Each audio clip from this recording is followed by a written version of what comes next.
नमस्कार, आपका अखबार के इस अंक में आपका स्वागत है। मैं हूं प्रदीप सिंह।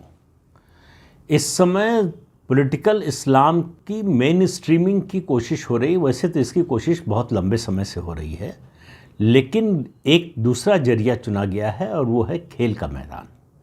और खेल के मैदान में भी ख़ास तौर से क्रिकेट के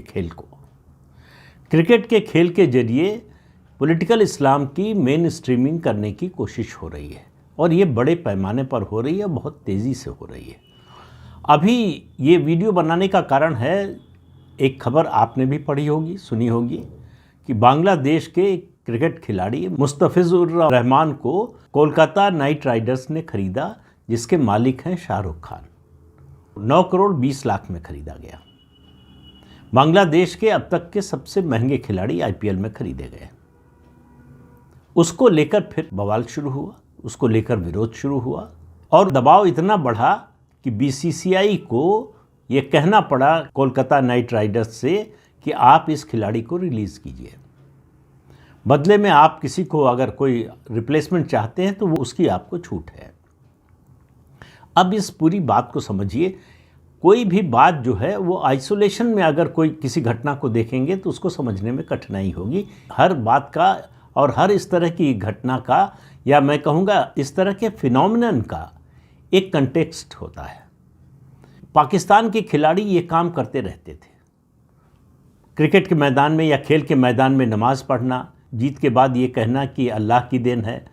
उससे पहले तक हम सुनते आते थे कि जो है मुसलमानों के बच्चे अल्लाह की देन होते हैं। फिर सुना गया कि जो है खेल के मैदान में जीत भी अल्लाह की देन होती है। चलिए, ये आपकी आस्था है, आप मानते हैं, ठीक है।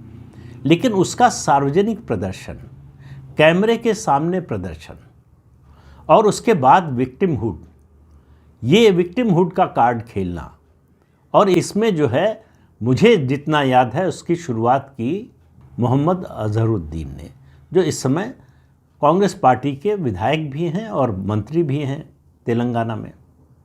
वो भारतीय क्रिकेट टीम के कैप्टन बनाए गए। तब उनको याद नहीं आया कि मुसलमान हैं, फिर भी कैप्टन बना दिए गए। जब वो मैच फिक्सिंग के केस में फंसे तो उन्होंने कहा मैं मुसलमान हूँ इसलिए मुझे फंसाया जा रहा है। अब आप समझिए किस तरह से विक्टिम कार्ड खेलते हैं।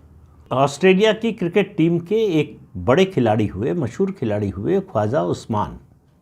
ऑस्ट्रेलिया जैसी टीम में सिलेक्शन बहुत आसान नहीं होता। वहाँ सिलेक्शन सिफारिश पर नहीं होता, मेरिट पर होता है। 87 टेस्ट मैच खेले ऑस्ट्रेलिया की ओर से। तब तक उनको, जब उनका सिलेक्शन हुआ, जब उनको लगातार उनका चुनाव होता रहा, उनको खिलाया जाता रहा, प्लेइंग 11 में शामिल किया जाता रहा, तब तक उनको याद नहीं आया कि वो पाकिस्तानी मुसलमान हैं। जैसे ही रिटायर हुए उन्होंने कहा कि मैं पाकिस्तानी मुसलमान हूँ, इसलिए मेरे साथ भेदभाव हुआ।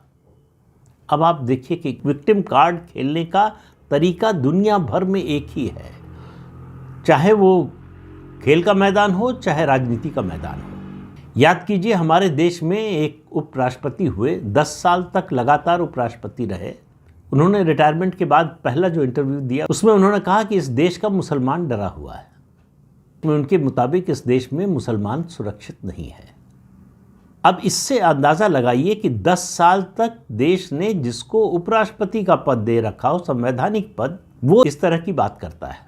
अभी हाल में जम्मू कश्मीर चैंपियंस लीग, ये क्रिकेट की लीग है, इसमें फुरकान भट्ट एक खिलाड़ी जम्मू कश्मीर के, वो खेल के मैदान में आए तो हेलमेट पर फिलिस्तीन का झंडा चिपका कर आए।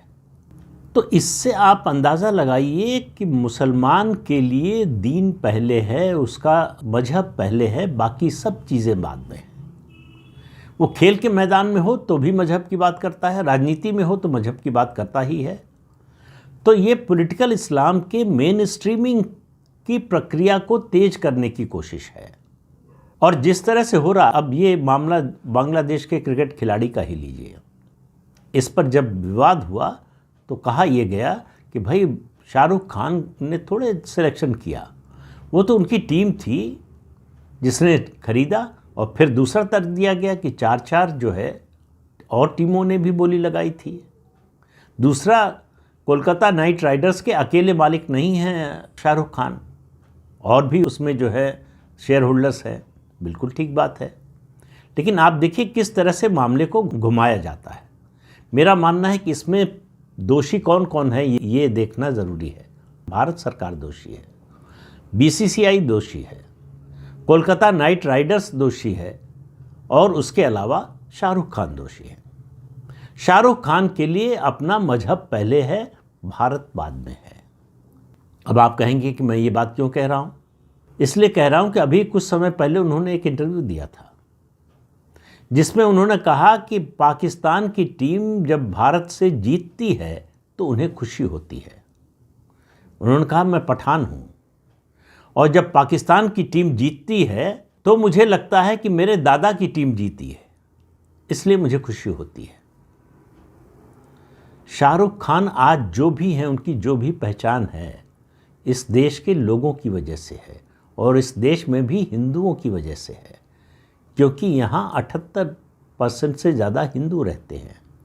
उनकी फिल्म जो चलती है उसका टिकट खरीदने वाले अधिकांश हिंदू होते हैं।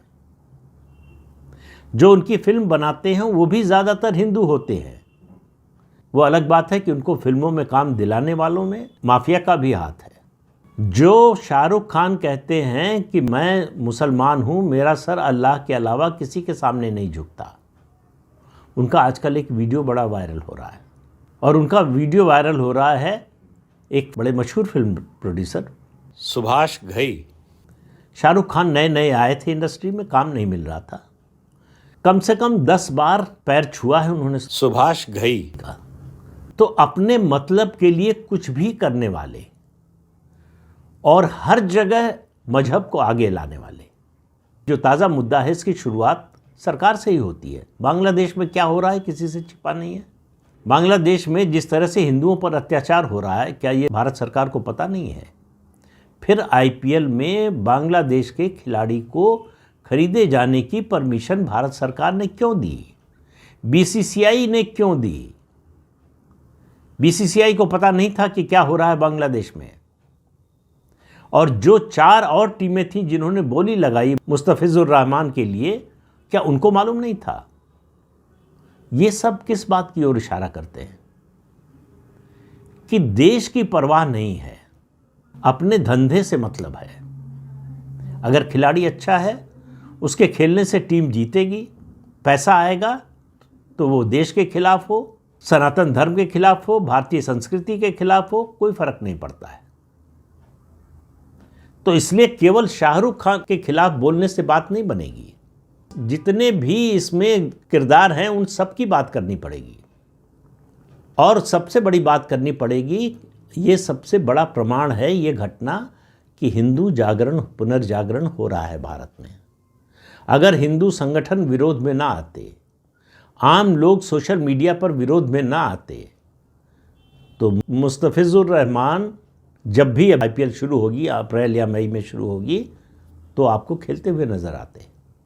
बांग्लादेश में हिंदुओं को मारा जा रहा है, कत्लेआम किया जा रहा है, मंदिर तोड़े जा रहे हैं, मूर्तियां तोड़ी जा रही हैं, हिंदुओं को जिंदा जलाया जा रहा है, लेकिन हमको इस सब से मतलब नहीं। खेल हमारा अलग है, वो धंधा है हमारा, पैसा आना चाहिए।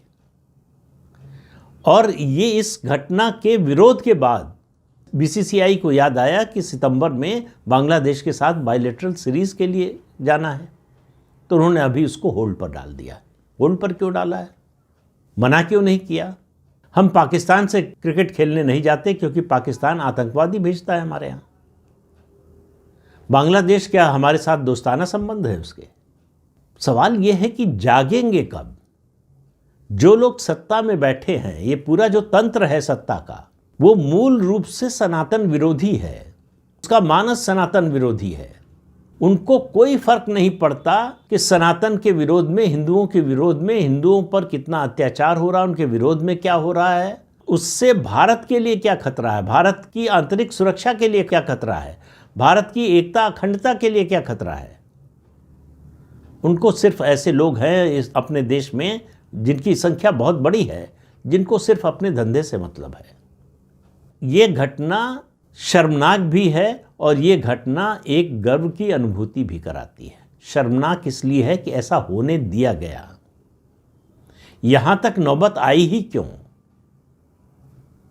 ये शर्मनाक है। जिन 4 टीमों ने बोली लगाई उनके मालिकों की भी भर्त्सना होनी चाहिए। उनके मालिकों की नज़र में भी सनातन धर्म हो या भारत देश हो, उसकी कोई चिंता नहीं है, उसकी कोई परवाह नहीं है। उन्हें देश से कोई प्रेम नहीं है, उनको सिर्फ अपने धंधे से मतलब है। लेकिन गर्व की बात यह है कि इस देश का हिंदू कहीं तो बोलने के लिए तैयार है, और ये बोलने के लिए तैयार है, इसका मतलब है जो बात मैं बहुत समय से कह रहा हूँ, बहुत से लोग कह रहे हैं, मैं अकेले नहीं कह रहा हूँ, लंबे समय से कह रहे हैं, कुछ लोगों ने अपना जीवन लगाया है इसी काम में। शत्रुबोध, शत्रुबोध का जब तक एहसास नहीं होगा, ये भावना जब तक नहीं आएगी मन में, तब तक समझ में नहीं आएगा कि क्या हमारे लिए अच्छा है, क्या बुरा है, कौन हमारे लिए लाभदायक है, कौन हमारे लिए हानिकारक है, कौन हमारा दोस्त है, कौन दुश्मन है। इसकी पहचान अगर नहीं होगी तो हमेशा धोखा खाते रहेंगे। 79-80 साल से पाकिस्तान के साथ यही हो रहा है और बांग्लादेश भी यही कर रहा है। बांग्लादेश से बड़ा एहसान फरामोश देश कोई हो ही नहीं सकता। हमारे 4000 सैनिकों ने बलिदान दिया बांग्लादेश बनवाने में, 10,000 घायल हुए, और इस देश के सभी गरीब और अमीर लोगों ने टैक्स दिया। सिनेमा के टिकट पर टैक्स दिया, स्टैंप पर टैक्स दिया। क्यों दिया? 1 करोड़ बांग्लादेशी शरणार्थी आए थे, उनको खाना पीना देने के लिए।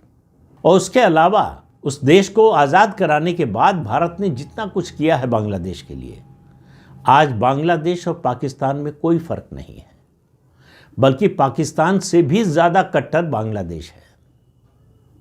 मोहम्मद यूनुस जो न चुना हुआ नेता है, फिर कह रहा हूँ, याद दिला रहा हूँ कि वो बांग्लादेश का नागरिक भी नहीं है। इसके बावजूद वो जिहादियों की मदद से देश पर सत्ता में काबिज है, और वो भारत को तोड़ने की बात कर रहा है। वो भारत के नॉर्थ ईस्ट को अलग करने की बात कर रहा है।